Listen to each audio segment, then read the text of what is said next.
Who else? Shekhar पाठक। आइए sir.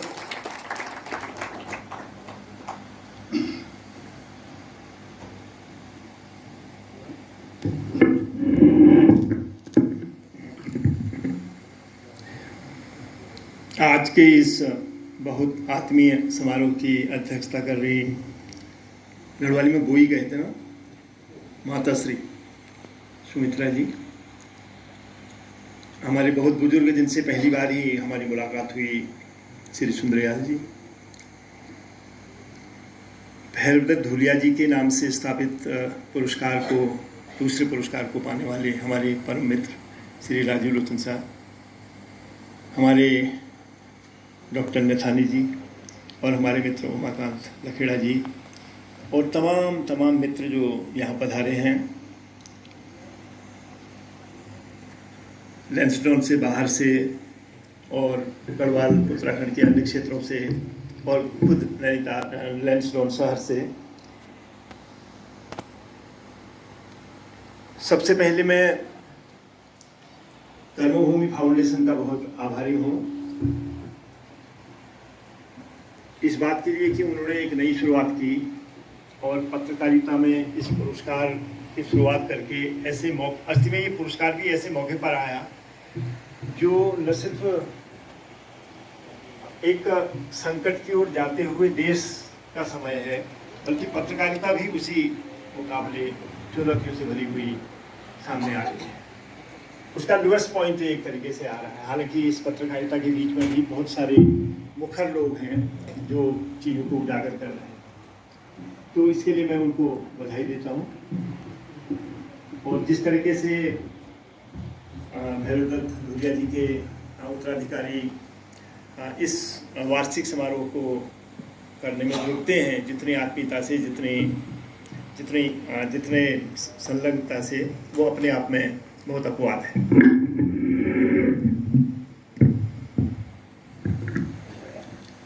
शुरू में ये भी कहना उचित होगा कि मैं आपका अतिथि होने से इनकार करता हूं, क्योंकि मैं अपने को आयोजक मंडल का सदस्य मानता रहा, लेकिन फिर भी आप अतिथि को ला लेते हैं। मैंने देहरादून में भी आपत्ति प्रकट की थी। हम किस बात के अतिथि? हम तो आयोजक हैं। अगर कभी नहीं भी आ पाए तब भी आयोजक हैं। जब प्रत्यक्ष आते हैं तब तो फिर आयोजक हैं ही। हमें तो स्वागत द्वार में खड़ा होना चाहिए, लेकिन फिर भी आप इस तरीके का जोखिम भरा काम कर देते हैं, तो मैं अतिथि होने से इनकार करता हूँ, क्योंकि मैं इस परिवार का सदस्य हूँ। मैं अपने को आयोजक मंडल में मनवाने हाँ, मतलब अगर नहीं भी मानते हो तब भी अब यहाँ पर यह कहा जा सकता है कि है अभी कुछ शेष जो घा नहीं गया। हर चीज़ तो हमारे साथियों ने बोल दी है। धूलिया जी का संघर्ष, स्वतंत्रता संग्राम में पत्रकारिता, कर्मभूमि का योगदान, आज के पत्रकारिता की चुनौतियाँ और गांधी जी से लेकर बिल्कुल हमारे वर्तमान समय तक का सिलसिला हमारे वक्ताओं ने बखूबी यहाँ प्रस्तुत किया। फिर भी कुछ न कुछ कहने को बच जाता है। अगर मैं एकदम से चला जाऊं आज से तकरीबन 48-50 साल पहले, तो फरवरी का कोई दिन था। मैं अपने नया लेक्चरर लगा था और हमारे साथी आशीष और हमने साथ नौकरी नैनीताल में शुरू की थी। आशीष तो अपनी माँ और अपने घर की बहुत याद आई, तो हमें छोड़ के वो गोरखपुर चले गए। और फिर उसके बाद डिकेट्स में कभी वो दिखते हैं। जैसे इस बार इस समारोह को मैं इसलिए भी धन्यवाद देता हूँ कि इस बार उन्होंने आशीष से मिला लिया, पिछली बार तिग्मांशु से मिला लिया। तो 76 के उस फरवरी के महीने में जब मैं अपने फील्ड वर्क से, अपने शोध कार्य से, जो मैं कुली बिगाड़ वगैरह पर कर रहा था, तो टिहरी रियासत जो थी, पुरानी उत्तरकाशी टिहरी जिला, इमरजेंसी थी। इमरजेंसी पहाड़ों में उस तरीके से महसूस नहीं की जा रही थी जैसे बाद में हम उसके बारे में पढ़ते थे। यहाँ अच्छी खबरें भी आ रही थी इमरजेंसी के दौर में कि वो महिलाओं को बेचने वाला, रैकेट रवाई से करने वाला वो व्यक्ति गंगाराम एसडीएम जो थे वहाँ, उन्होंने पकड़वाया। इस तरह की खबरें भी आती थी, या फलाना वो व्यापारी चरस का पकड़ा गया, ये पकड़ा गया। इमरजेंसी का जो दंश रहा वो हम लोगों को इमरजेंसी के बाद एक तरीके से महसूस हुआ, जब बहुत सारा साहित्य आया और उत्तरी भारत में खास तरीके से जो उसका आतंक उसने रचा। लेकिन वो मूलतः इमरजेंसी एक शर्मनाक घटना हमारे इतिहास की थी। मैं जब कोटद्वार पहुंचा और मैं अभी परसों जब हम आ रहे थे तो जहाँ पर पोस्ट ऑफिस है उससे ज़रा आगे बढ़े तो मैंने कहा ये मकान है, उन्होंने कहा नहीं ये अगला वाला है। तो हम उस मकान को पहचान गए, क्योंकि उस सीढ़ी से हम 2 मंजिले के सिंगल रूम में जिसमें भैरव जी बैठते थे, जो उनका बेडरूम कम रिसेप्शन कम बैठक कम एक तरीके से सब कुछ उनका दफ्तर था। वो 2 मंजिला बड़ी अच्छी लोकेशन थी, पीछे से हमारी यही लैंसडाउन की तरफ की पहाड़ियाँ दिखाई देती थी। वो मेरी उनसे पहली मुलाकात थी और इतनी मैं बहुत ज़्यादा उस समय तक हम जो भक्ति दर्शन जी की किताब थी, दरअसल वो सिर्फ दिवंगत लोगों की चर्चा करती थी। जो गढ़वाल में बचे हुए लोग थे उस समय, चंद्र सिंह गढ़वाली हों, भैरव धूलिया हों, तो बहुत सारे और लोग, उनकी उसमें चर्चा नहीं थी। उन पर कोई साहित्य भी हमारे पास नहीं था। और जो 25 साल स्वतंत्रता संग्राम का हमारे यहाँ ताम्रपत्र वगैरह दिए थे, उस दौर में भी कोई लिटरेचर ऐसा नहीं पब्लिश हुआ था। सूचना विभाग ने जो एक बिब्लियोग्राफी छापी थी उत्तराखंड के या कुमाऊं के स्वतंत्रता सेनानी या जिले वाइज गढ़वाल के सेनानी, तो उसमें एक तरीके से जो है अभी इसमें भी बचा है, उसके बाद कोई परिचय नहीं था। तो मैं उनके साथ बैठा तो पहली ही नज़र में जिसको कहेंगे कि वो जैसे लगता है ना कि किसी आदमी के सामने आप बैठते हो तो अगर वो आकर्षित करने वाला होगा तो एकदम से वो उसकी आंखों से उसके चेहरे की भाषा से बुरा लग जाता है। उनसे आधा 1 घंटा बात हुई तो मुझे लगा कि ये तो मतलब वो उन दुर्लभतम मनुष्यों में से। ऐसे बहुत सारे लोगों से हमारी अल्मोड़ा में मुलाकात हुई थी, जैसे सरला बहन से, भक्ति दर्शन जी से हुई थी, लेकिन जरा सी इसके बाद हुई थी जब वो मंत्रिमंडल छोड़ करके लखनऊ में हिंदी संस्थान के वो बने थे, अध्यक्ष बने थे। पीसी जोशी कॉमरेड अपने बुढ़ापे में जब अल्मोड़ा आते थे, उनसे इस तरीके की मुलाकात होती थी। उस ज़माने में बहुत सारे स्वतंत्रता सेनानी, मुझे तो करीबन 300-350 स्वतंत्रता सेनानियों से इंटरव्यू लेने का मौका मिला। तो उनसे वो जज्बा एक तरीके से महसूस होता था जो स्वतंत्रता संग्राम के दौर में वो जिसके पार्ट थे या जिसको उन्होंने रचा था। तो धुलिया जी से बिल्कुल बात करते करते तो बिल्कुल मैं विमोहित हो गया और ये करीबन 11-12 साल की ये दोस्ती उनसे रही और धीरे धीरे उनको मैंने गहराई से जानना चाहा। बहुत सारे आग्रहों के बाद वो माने, अच्छा मैं तो संस्मरण लिखूंगा। मैं उनको दादाजी कहता था, वो मुझे नाती कहते थे और पत्राचार करते थे, बहुत खूबसूरत पत्र लिखते थे। बल्कि उनका एक संस्कृत में लिखा उमा और मुझको एक पद्यमय एक पत्र है उनका, बहुत ही आकर्षक। मैं ढूंढ रहा था, अभी मिला नहीं, लेकिन संभाल के रखा है मैंने उसको। तो पोइट्री भी वो रचते थे, क्योंकि संस्कृत में उन बहुत पारंगत वो थे, पढ़ते बहुत थे, वैरायटी बहुत थी पढ़ने की। आज दुष्यंत कुमार का जिक्र हुआ और इमरजेंसी में उन्होंने वो अंक हमें दिखाए, जो सारिका का अंक या धर्मयुग का कोई अंक था, जिसमें सेंसर की वो मुहर लगी थी, जिसमें से ऑब्जेक्शनेबल चीज़ों को एक इस तरीके के बार में प्रिंट किया जाता था। तो इन 12 सालों में मैंने उनको गहराई से जाना और उनसे कुछ संस्मरण लिखाने में हम कामयाब हुए। हालांकि उसमें उन्होंने कंजूसी की और अधूरे में उनको छोड़ दिया, स्वास्थ्य भी गड़बड़ हो रहा था आदि आदि। उनकी कहानी एक तरीके से 100 साल पहले चली जाती है। जब गांधी जी ने असहयोग आंदोलन की शुरुआत की थी, उस समय वो BHU में थे और उस व्याख्यानों का उन पर बहुत असर था, राष्ट्रीय तापमान का उन पर बहुत असर था और उसी असर में वो बेगार आंदोलन के समय यहाँ आए और उसमें मेरे ख्याल में 20-22 साल के युवा रहे होंगे और उनके साथ 5-7 और युवा आए। और जहाँ पर हम हैं, ये दरअसल उस समय दक्षिणी गढ़वाल में कुली बेगार आंदोलन के खिलाफ सबसे बड़ा चेतना का केंद्र था। इसके बगल में ही बंदखणी गांव कहीं पर है।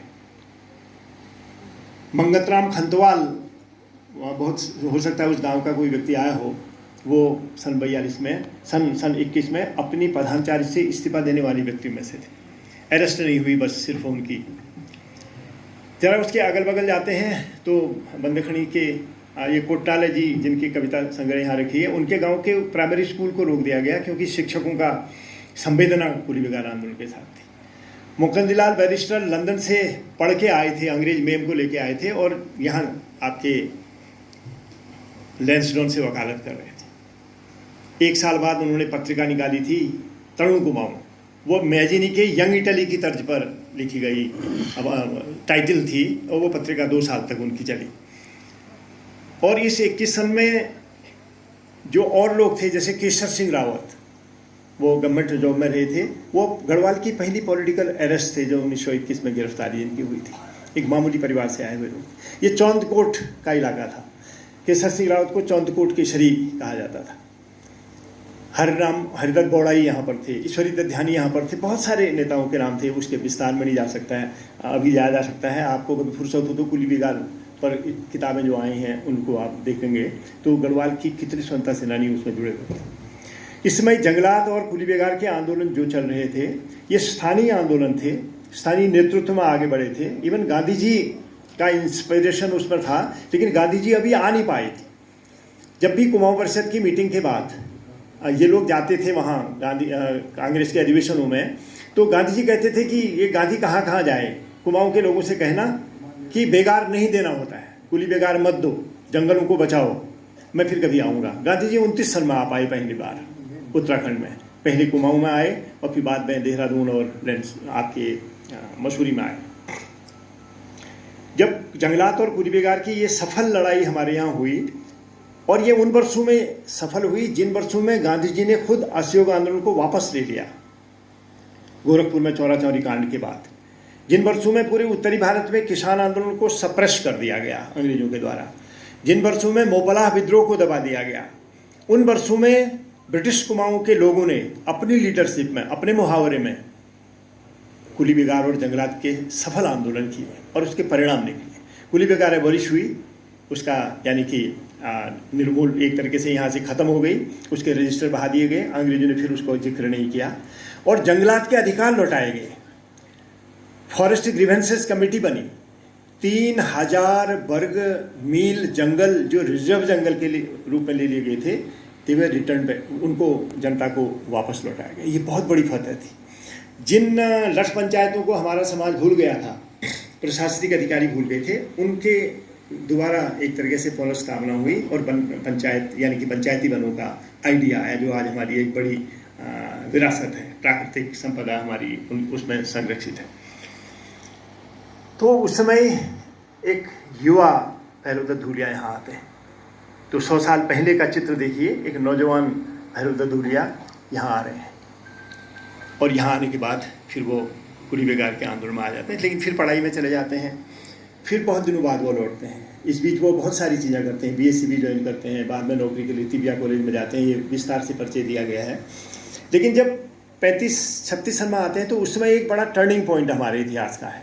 वो टर्निंग पॉइंट ये है कि पहली बार 35 के एक्ट के बाद जब सरकारें बननी शुरू हुई तो तकरीबन 10 प्रांतों में या 9-10 प्रांतों में कांग्रेस की सरकारें बनी। ये एक तरीके से इस बात का संकेत था कि कुछ ही समय में भारत आज़ाद होने वाला है, और वोट के स्तर पर भी भारतीय राष्ट्रीय कांग्रेस जो है वो बहुत बड़ा समर्थन हमारे लोगों से पा रही है। वोट के पहले प्रयोग हमारे यहाँ हो चुके थे। सन 20-21 के कुली बेगार आंदोलन के बाद जब 23 का चुनाव हुआ काउंसिल के लिए, उत्तर प्रदेश संयुक्त प्रांत की काउंसिल के लिए, और 26 सन के चुनाव हुए, उसमें हमारे कुली बेगार और जंगलात के हीरो जीते थे। यहाँ से दोनों बार बैरिस्टर मोकंदी लाल 80% से ज़्यादा मतों के साथ जीते थे। राय बहादुर जो उनके खिलाफ लड़े थे वो दोनों बार चुनाव हार गए थे। अल्मोड़े से बद्रीदत्त पांडे एक बार, हरगोविंद पंत एक बार, कुंवर आनंद सिंह एक बार वो चुनाव जीते थे। 3 कुल सीटें उस ज़माने में हमारे यहाँ काउंसिल के लिए होती थी।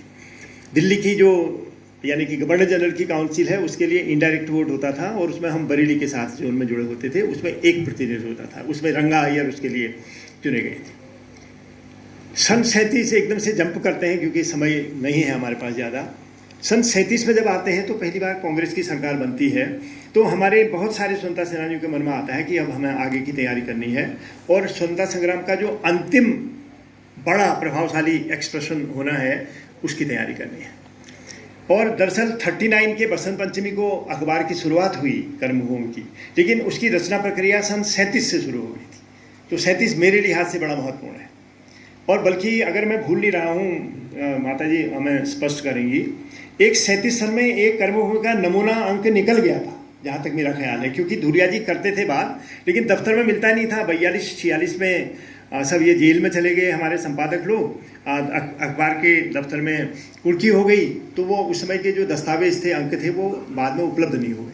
अब पुलिस के रिकॉर्ड्स अभी तक हम देख नहीं पाए, हो सकता है पुलिस के रिकॉर्ड में कुछ मिले, और बहुत सारे रिकॉर्ड्स आर्काइव में शिफ्ट हो रहे हैं। सन 42 के हीरोज़ की लिस्ट पूरी है, उसमें उनको कितनी दिन के लिए, कितने सालों के लिए गिरफ्तार किया गया, क्या आरोप लगे, वगैरह वगैरह। तो उन्होंने नमूनांक सन 37 में निकाल दिया। फिर 47 आता है, देश आज़ाद हो गया। और इसी दौर में 47-48 के बीच में धुरिया जी को पूरी की पूरी जिम्मेदारी कर्मभूमि की लेनी पड़ी। उसका बड़ा कारण ये था कि किसी न किसी को डायरेक्ट पॉलिटिकल लीडरशिप में भी जाना था। भक्ति दर्शन भी अपने तरीके के अनोखे व्यक्ति थे, और उन बहुत कम लोगों में से थे जिनका कोई कहीं घर नहीं मिलता है। गांव का घर तो इस कारण टूट गया कि घर छोड़ दिया, उनका कहीं घर नहीं रहा। जब उनको लखनऊ में हिंदी संस्थान के अध्यक्ष की हैसियत से सरकारी आवास से निकाला गया, तो वो बहुत अपमानजनक था। और उन्होंने कहा कि मुझे कुछ तो समझ दो, क्योंकि मेरा कहीं घर नहीं है। बाद में उनके एक रिश्तेदार चक्खू वाला मोहल्ला देहरादून में थे, उनसे 2 कमरा लेके वो वहाँ आए। मतलब ये एक दुर्लभ, हमारे यहाँ तो एक बार की विधायकी में लोग कितना कमा लेते हैं, आप कल्पना कीजिए। और एक आदमी जो पूरे संग्राम से वो करके आया हो, उसके पास अपना घर नहीं है। 5 बार या 6 बार गढ़वाल के MP रहे, और करीबन 3 टर्म वो मिनिस्टर रहे। और मिनिस्टर माने कि पहली बार जवाहरलाल नेहरू के साथ और अंतिम बार इंदिरा गांधी के साथ। उनके पास अपना घर नहीं था। अल्मोड़े में कॉमरेड PC जोशी के पास घर नहीं था। जो खंडहर उनके पिता छोड़ गए थे, वो पूरी तरीके से गिर गया है। वो अल्मोड़े के मशहूर चर्च के नीचे है। ये वही चर्च है जिस चर्च में पहले जब बामणों ने क्रिश्चियनिटी एक्सेप्ट की थी, तो उनकी एक बेटी जो पाकिस्तान की पहली प्रधानमंत्री को बुलाई गई थी, उसी चर्च के बगल से ही वो शिक्षित हुई थी। उसी के बगल से शिवानी और उनकी दीदी जैसी लेखिकाएं उस समय निकली थी। तो ऐसे बिना घर वाले स्वतंत्रता सेनानियों को पाना अपने आप में हम लोगों का बड़ा अनोखा अनुभव है, और आज अपने लीडरशिप में हम इस तरह की चीज़ें नहीं ढूंढ सकते हैं। खैर, तो ये एक बड़ा टर्निंग पॉइंट इसमें आया। फिर हम आगे को देखते हैं कि धुरिया जी ने अकेले इस परंपरा को चलाया। सन 57-52 के बाद 57 का चुनाव, 62 का चुनाव, उसका जिक्र हुआ। 67 में उन्होंने ये भी दिखाया कि मैं पत्रकार की हैसियत से सिर्फ पत्रकार ही नहीं हूँ, मेरी एक संग्रामी की हैसियत भी है।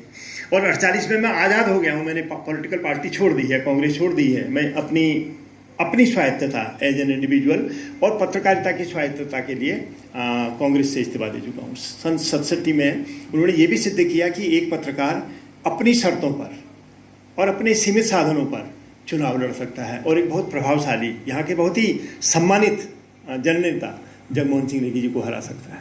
ये अपने आप में अनोखी बात है जो आज के दिन हम सोच नहीं सकते। ये आ गया 67 के बाद आगे आते हैं। हमारा 76 में उनसे मुलाकात हुई, और जिस दौर में एक बड़ी मज़ेदार बात राजीव तुम्हारी सूचना के लिए है, वो ये है कि मेरी राजीव से बाद में मुलाकात हुई, भैरवदत्त धुलिया जी से मेरी पहले मुलाकात हो गई। क्योंकि मैं जब 74 में नैनीताल में अल्मोड़ा आया, तो राजीव से मेरा परिचय नहीं था, क्योंकि मैंने नैनीताल से पढ़ाई नहीं की थी। 77 में जब अखबार निकलना शुरू हो गया, निकलने की तैयारी होने लगी, तब पहली बार राजीव से मेरा मुलाकात हुई, संपर्क हुआ। और फिर हम लोग बहुत उस अखबार से बहुत सीखे, और हम में से बहुत सारे लोगों को उस अखबार ने, नैनीताल समाचार ने बनाया। यानी कि बहुतों के भीतर बहुत तरह की प्रतिभाएं होती हैं, उसको बाहर लाने का काम उस ऊर्जा ने किया जो नैनीताल समाचार के दफ्तर में एक तरीके से घूमती रहती थी। जब 76 में मैं धुलिया जी से मिला था और 77 में हुआ, तो स्वाभाविक था कि जो हमारी मेलिंग लिस्ट थी उसमें उत्तराखंड के सभी अखबारों के साथ अखबार चेंज होते थे। और जब भी मैं अगले वर्षों में धुलिया जी के पास आता था, उनकी टेबल में इंडियन एक्सप्रेस जरूर होता था। हिंदू अखबार उन दिनों सिर्फ मद्रास से निकलता था, तो वो 1 हफ्ते बाद यहाँ पहुँच पाता था राग से।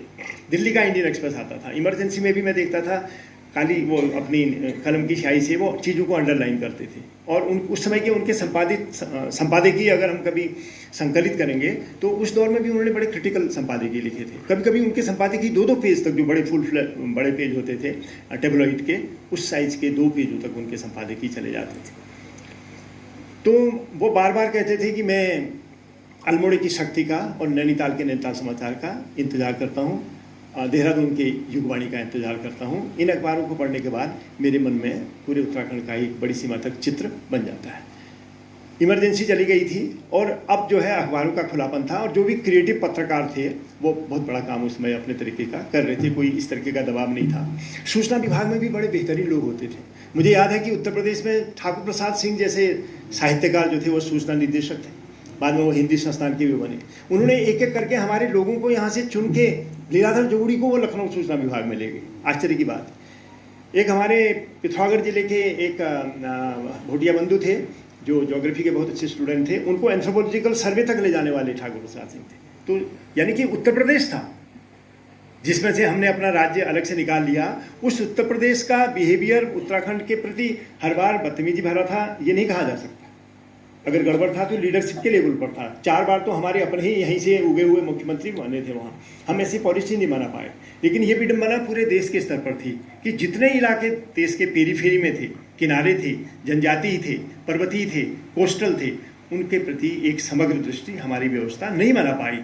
चाहे वो लोग बड़े कर्मठ थे, जो हमारी लीडरशिप थी सन 47 से लेके आप आगे तक देख सकते हैं, उसकी उन प्रतिभाओं के कोई आलोचना नहीं कर सकता हिंदुस्तान में। लेकिन जो माहौल था पार्टीशन के कारण, गांधी की हत्या के कारण, वो इस तरीके का बना कि बहुत सारी चीज़ें छूट गई और बहुत सारी चीज़ें शायद नॉर्मल स्थिति में भी छूट जाती। उसके लिए फिर जनतंत्र में और एपरेटसों का इस्तेमाल करके उसकी तरफ ध्यान दिलाना पड़ता है।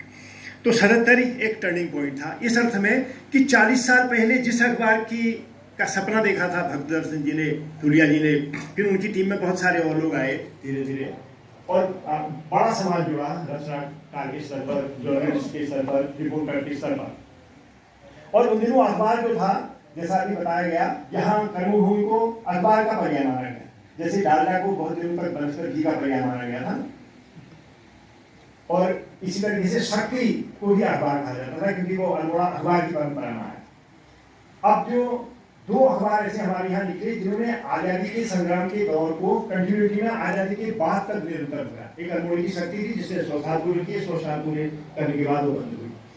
इससे पहले एक ही अखबार था, अल्मोड़ा अखबार, जिसने 48 ईयर्स तक अल्मोड़ा में परंपरा चलाई और फिर वो सरकार के खिलाफ जाने के कारण उसको जमानत मांगी गई, बंद हो गया। फिर उसके साथ के लोगों ने, बद्रीदत्त पांडे और सहयोगियों ने शक्ति अखबार का शुरुआत किया। शक्ति का यहाँ गढ़वाल में बड़ा इंतजार होता था और जैसे कर्मभूमि का न सिर्फ अल्मोड़ा में इंतजार होता था, टिहरी रियासत में भी इंतजार होता था क्योंकि टिहरी रियासत, जैसे मैं पिछली बार बता रहा था कि अखबार बहुत तरीके की खिड़कियाँ खोलते हैं। एक तो सबसे पहले अपना इमीडिएट समाज देखने की खिड़की खोलते हैं, तो कर्मभूमि सबसे बड़ी खिड़की खोलता था गढ़वाल क्षेत्र को देखने की या ब्रिटिश कुमाऊं को देखने की। एक छोटी बगल की खिड़की और थी जहाँ से आप टिहरी में झाँक सकते थे, लेकिन इससे बड़ी जो खिड़की थी वो राष्ट्रीय संग्राम को देखने की खिड़की। लेकिन कर्मभूमि में अंतर्राष्ट्रीय समाचार भी कभी कभी आते थे, उनके संपादकीय भी बहुत बार अंतर्राष्ट्रीय विषय को लेकर होते थे। ये उनका जो विजन था, उनकी जो एक बड़ा पढ़ा लिखापन था, वो उसके माध्यम से पढ़ रहे थे। वो स्कॉलर संस्कृत के थे और उन्होंने मेडिकल साइंस भी पढ़ी थी और बहुत सारी प्रयोग। लेकिन दूसरी तरफ वो पॉलिटिकली बहुत डरती थी, दुनिया में कहाँ कहाँ क्या क्या विचार आ रहे हैं, इस सब की पर नजर रखते थे। और इससे उनके संपादकीय जब कभी संकलित रूप से आएंगे तो उससे उनके व्यक्तित्व के कुछ और क्रिएटिव आयामों का अंदाजा है। अब 77 में 40 साल बाद जब नैनीताल समाचार निकल रहा है, वैसे राजीव ने अभी कहा कि हम 2-3 लोग थे, लेकिन मेरा ये मानना है अभी भी कि राजीव को जो आइडिया था वो अकेले आया था। अखबार को निकलने का निर्णय राजीव का अकेले था। जब वो निर्णय में आगे बढ़ गए, इलाहाबाद चले गए, पहाड़ी जी के पास रहे, उनसे उन्होंने प्रेस, क्योंकि वो वाली प्रेस होती थी लेड वाली, शब्द चुने जाते थे, वो किए जाते थे, फिर वो खुले जाते थे, फिर वो बिखर जाते थे, फिर दोबारा उनको कंपोज करना होता था। वहाँ से सब सीख के आए थे। जब वो नैनीताल से आए, हालांकि विधिवत अभी नैनीताल समाचार का ऐसा इतिहास नहीं लिखा गया है, उसके बाद फिर हरीश पंत और पवन राठे और फिर इतनी बड़ी टीम बनी कि उत्तराखंड और उत्तराखंड से बाहर भी दर्जनों लोग नैनीताल समाचार सीखे। अनेक लोगों को तो लिखने के लिए व्यवस्था नैनीताल समाचार ने किया। अनेक लोगों का ये प्रेरणा रही कि वो इस बात के लिए तरसते थे कि हम नैनीताल समाचार में सब जाते, क्योंकि वैरायटी ऑफ थिंग्स था, लिटरेचर को छापा। ये परंपरा कर्मभूमि में भी, कर्मभूमि में चंद्रकुमार बटवाल की कविताएं छपी, कुंवर सिंह बटवाल के नाम से, जो हमारे बहुत ही असाधारण कवि थे। 28 साल की उम्र में उनकी डेथ हो गई। और कर्मभूमि में ये अपना ये तारक गरुड़ा की रचनाएं छपी, उसमें हमारे गढ़वाल के बहुत सारे लोग थे, गोविंद चातक की रचनाएं छपी, और हमारे एमएलए और कवि थे पौड़ी गढ़वाल से, उनकी रचनाएं छपी, राजेंद्र धसवाना की रचनाएं छपी। उसके अलावा बहुत सारे और रचनाकारों की छपी। नैनीताल समाचार में हमारे नए जितने लोग हैं उत्तराखंड के और उत्तराखंड से बाहर से, वो सबकी सब रचनाएं छपती थी। हाँ, और उसका दफ्तर एक तरीके से वैसे ही एक तरीके से सिविल सोसाइटी की रचना करने वाला दफ्तर था, जैसे कोटद्वार में धुलिया जी का दफ्तर। अब मैं फ्लैशबैक में फिर वही आता हूँ, 76 में जब हम गए थे तो धुलिया जी के सामने बनारसी दास चतुर्वेदी बैठे हुए थे, क्योंकि उनके बेटे उन दिनों प्रिंसिपल थे कोटद्वार में। वो बहुत बड़े प्रतिष्ठित पत्रकार थे, बाहर रहे थे, भीतर रहे थे, संग्रामी रहे थे। उनके बगल में हाफ पैंट पहने हुए और एक रंगीन छाता ओढ़ते हुए सीढ़ियों से चढ़ते हुए मुकुंदलाल बैरिस्टर मेरे सामने आए। वो मेरे लिए उनके पहले दर्शन थे।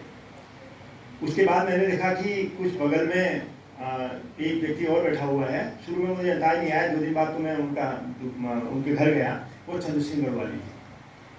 इसके बाद एक व्यक्ति और वहाँ पर बैठे हुए थे जो रावत जी थे और आईएनए के कमांडेंट रहे थे। वो गढ़वाल राइफल के थे और उन्हें आज़ाद हिंद फौज को ज्वाइन किया था। बाद में वो एसएसबी में कमांडेंट रहे, रिटायर होने के बाद बद्रीनाथ रोड में, वो जिस रोड में कर्मभूमि का दफ्तर है वहीं वाले। ये सब बैठे हुए थे। तो मेरे बुद्धि सिंह राव। तो इन सबको वहाँ पर देखना जो है ये अनोखा अनुभव था। हालांकि उस समय मैं शुरू में जानता नहीं था। जब ये धीरे धीरे ये दोपहर में गए तो फिर उन्होंने सबका मुझे बताया कि एक एक टिप्पणी भी की गई, उनके व्यक्तित्व, उनके विचार, उनकी पूरी पर्सनैलिटी कैसे बनी, और वो बड़ी सटीक थी। वो कैसे गहराई से पकड़ते थे। चंद सिंह गढ़वाली का जिक्र किया, 2 दिन बाद तो मैंने चंद सिंह गढ़वाली का बड़ा लंबा इंटरव्यू लिया था 76 में। कहने लगे देखो, अगर चंद सिंह गढ़वाली इस तरीके का रफ नहीं होता, मुंहफट नहीं होता, तो 23 अप्रैल 1930 को इतना बड़ा निर्णय थोड़ी लेता हूँ। तो फिर विक्टोरिया क्रॉस पाने वाले सिपाही में हो जाता है कि वीरता तो दिखा सकते हैं, लेकिन इस तरीके के राष्ट्रवाद में, इस तरीके के स्वतंत्रता संग्राम के पक्ष में आने का साहस नहीं हो सकता हूँ। इसी तरीके की टिप्पणी उन्होंने मुकुंदलाल बैरिस्टर के बारे में की कि उन्होंने जो है पॉलिटिकल अपना जो एक तरीके से सुसाइड 1929 में किया, जब उन्होंने विधानसभा के सदस्य से इस्तीफा देने से इनकार किया। वो उनकी राजनीतिक बढ़ती। हालांकि आज़ादी के बाद मुकुंदलाल बैरिस्टर ने भी एक बार विधायक चुनाव में अपनी को जीत के दिखाया था। तो ये वाला हर बार उनके यहाँ कोई न कोई होता था। लेकिन ये मुख्य लोग, महत्वपूर्ण लोगों के अलावा कोई न कोई इस इलाके का, लैंस रोड का इलाके का आदमी मिल जाएगा, कोई देहरादून से आया हुआ मिल जाएगा, कोई वो मिल जाएगा, सब उनके साथ समाते थे। उन दिनों शोध छात्र बहुत ज़्यादा आने का सिलसिला नहीं चला था, लेकिन इलाके के लोग उनके यहाँ बहुत आते थे, जिनको तहसील में कोई काम हो, कोटद्वार में कोई काम हो, आ रहे। तो ये 77 के बाद ये सिलसिला आगे को चला। और इस बीच में एक प्रश्न और है जिसकी याद करनी याद बहुत जरूरी है। 67 चुनाव, 77 में नैनीताल समाचार का आगमन, और उससे पहले सन 47-48 में उनके द्वारा कर्मभूमि का पूरा भार अपने कंधों पर लेना। इसके बीच में 57 एक आता है। 57 सन है और यही महीना है, मई का महीना, आज से 70 साल पहले की बात। और ये जो आयोजक मंडल है, उनका जो सबसे महत्वपूर्ण व्यक्ति उनके परिवार का है धुलिया के बाद, वो है केशव चंद्र धुलिया। वो इलाहाबाद यूनिवर्सिटी में मोहन उप्रेती के क्लास फेलो थे, उनके बड़े अंतरंग मित्र थे। सन 57 के मई के महीने में उन्होंने मोहन उप्रेती को और पूरे लोक कलाकार संघ के दल को गढ़वाल की यात्रा में बुलाया। गढ़वाल कुमाऊं का ये इस तरीके का विभाजन था, वो कॉलोनियल पीरियड से ही चल आ रहा था। और वो शब्दावली आजकल तो ज़्यादा उर्वर हो गई है, और कभी कभी वो बहुत छोटे स्तर कुछ होती है, जैसे पहाड़ मैदान वाली शब्दावली आजकल बहुत ज़्यादा आ रही है। वैसे टिहरी पौड़ी वाली शब्दावली भी होती थी, अल्मोड़ा पिछवाड़गढ़ वाली शब्दावली, नैनीताल अल्मोड़ा वर्सेज वाली शब्दावली भी हम लोगों ने देखी। लेकिन कभी कभी वो मजाक होती थी, और कभी कभी वो एक तरीके से ऐसा लगता था कि कुछ शातिर दिमाग उसको नीचे से अंकुरित करवा रहे हैं, पैदा करवा रहे हैं। सन 57 में मोहन उप्रेती का और उनके लोक कलाकार दल का कोटद्वार में, लैंसडौन में, पौड़ी में आना एक बहुत बड़ी सांस्कृतिक घटना थी। और जो सबसे रोचक पक्ष है, पता नहीं वो क्या बोलते हैं, तिग्मांशु तुम सुन रहे हो कि नहीं, एक बड़ा मार्मिक प्रसंग है कि मधुमती फिल्म बन रही थी और उसकी शूटिंग हो रही थी भवाली में। वहाँ पर बिमल रॉय आए हुए थे, डायरेक्टर, संगीत निर्देशक थे, क्या वो बंगाली संगीत निर्देशक सलील चौधरी, बहुत मधुर संगीत के लिए मशहूर। और इनकी बस जो थी बुक करके, एक लंबी बस, यानी कि लंबी यात्रा के लिए निकली थी, और बहुत पूरा 18 घंटे में आप कोटद्वार पहुँचते थे। वहाँ से हल्द्वानी होते हुए, बीच में जंगलात की सड़क चलती नहीं थी। तो भवाली में पूरी सिनेमा की टीम ने ये गाड़ी को घेराव कर दिया गया। उन्होंने कहा कि नहीं, एक दिन बाद जाओगे। इनको उतार दिया गया। खुद दिलीप कुमार और क्या बोलते हैं बिमल रॉय मोहन उप्रेती को नीमा खान को, इनकी पूरी टीम को नीचे उतार के ले गए, अपने गेस्ट हाउस में ले गए।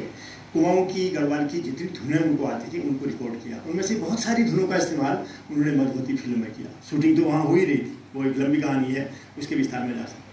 लेकिन यहाँ जब वो आए मोहन प्रीति वगैरह, तो उनकी जो धारणा थी एक सब रीजनलिज्म की जो हमारे यहाँ थी, हालांकि इलाहाबाद में ये सब लोग बड़े दोस्त थे और उसमें ये ब्रिटिश कुमाऊँ के अपने को वासिंदे सब उस जमाने में बताते थे, गढ़वाल जिले का, अल्मोड़ा जिले का, नैनीताल जिले का, 3 जिले थे और बाकी टिहरी रियासत के।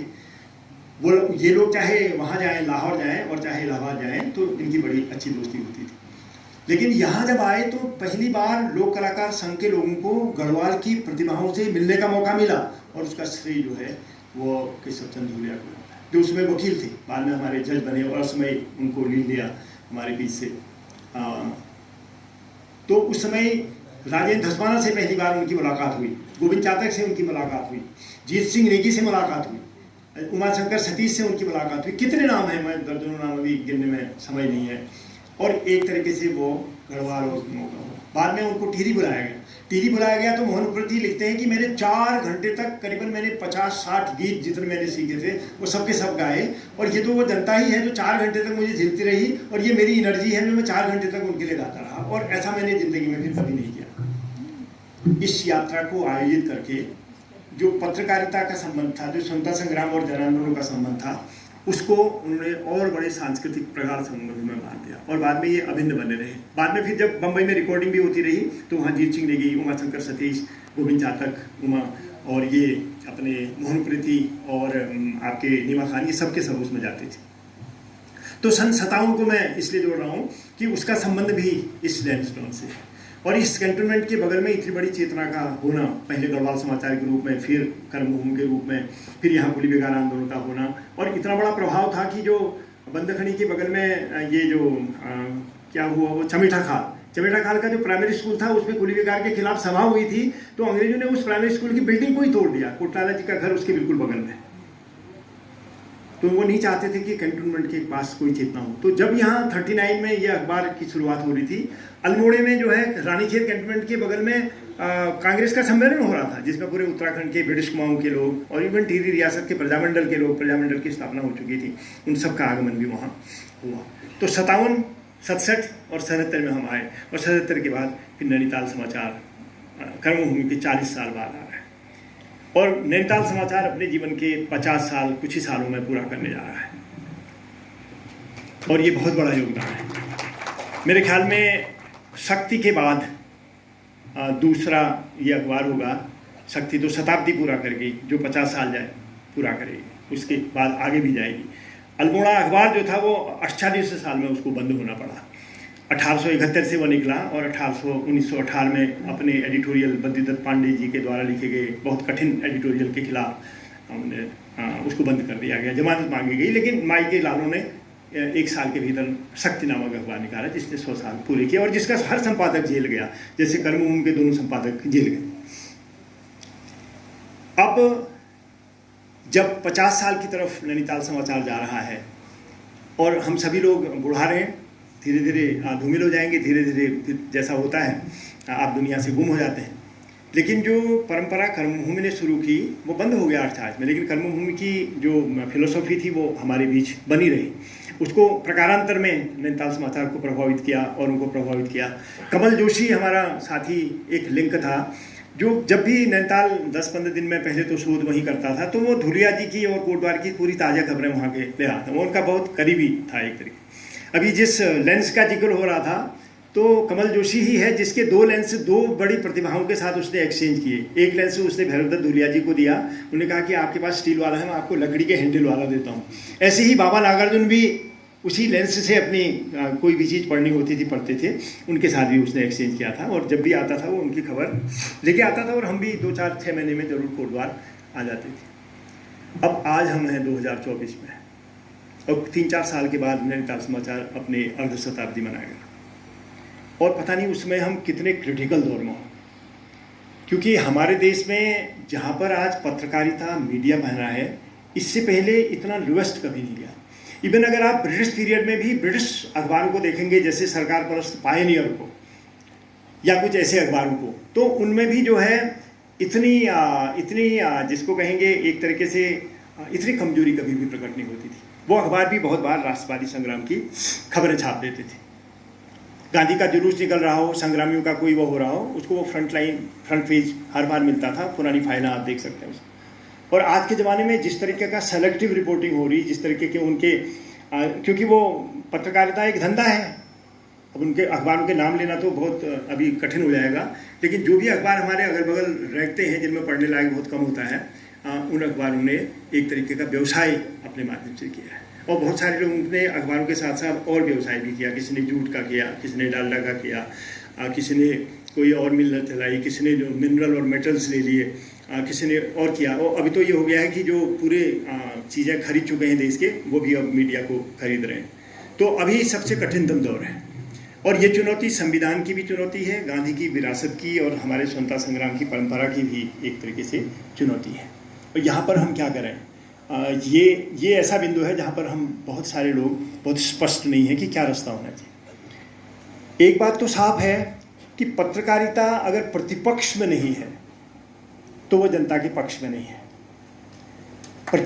पत्रकारिता अगर प्रतिपक्ष में नहीं है तो वो सत्ता के पक्ष में भी नहीं है, क्योंकि सत्ता को तो वो बता ही नहीं रही है कि तुम कहाँ पर अंधे हो रहे, तुम कहाँ पर देख नहीं पा रहे हो।